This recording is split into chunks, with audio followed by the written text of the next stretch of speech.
Hello বন্ধুরা, অনেক দিন পর আজকে একটি রান্নার রেসিপি নিয়ে আসলাম। আসলে সময়ের অভাবে ভিডিও করা হয় না। রান্নার সময় অনেক তাড়াহুড়া থাকে, এই জন্য আর ভিডিওটা করা হয়ে ওঠে না। আজকে একটু সময় পেলাম, ভাবলাম যে একটু ছোট্ট রেসিপি আপনাদের সাথে শেয়ার করি। তো এই পাশে আমি রান্না করছিলাম আর ওই পাশে আমার আন্ডা বাচ্চারা সব একসাথে খেলা করছিল, তাই আবার একটু উকি মেরে মেরে যেয়ে ওদের দেখে আসছিলাম। তো এতক্ষণ ভিডিওটা দেখে আপনারা বুঝতেই পেরেছেন যে আমি আজকে কই মাছ রান্না করেছি।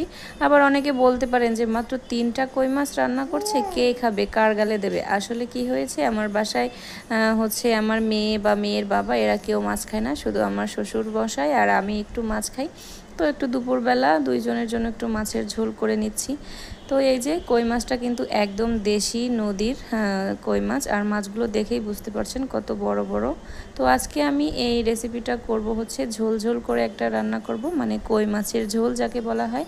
তো তার জন্য আমি প্রথমে মাছগুলো ভেজে তারপরে তেলের ওপরে বিভিন্ন রকমের মশলা, মানে যাবতীয় যা মশলার দরকার সব কিছু দিয়ে একটু ভালোভাবে কষিয়ে নিয়েছি। তারপরে হচ্ছে কয়েকটা আলু ডুমো ডুমো করে কেটে দিয়েছি।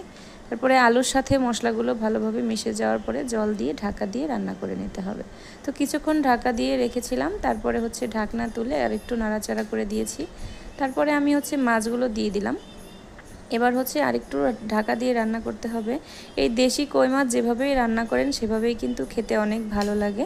আপনি হচ্ছে যেভাবেই রান্না করবেন, ভুনা করেন, সর্ষে দিয়ে রান্না করেন, মানে দেশি মাছ বললে তো আসলে এর রেসিপি টেসিপি কিছু হয় না, যেভাবে সেভাবে খাওয়া যায়, আবার ভেজে খেলেও আরও ভালো লাগে।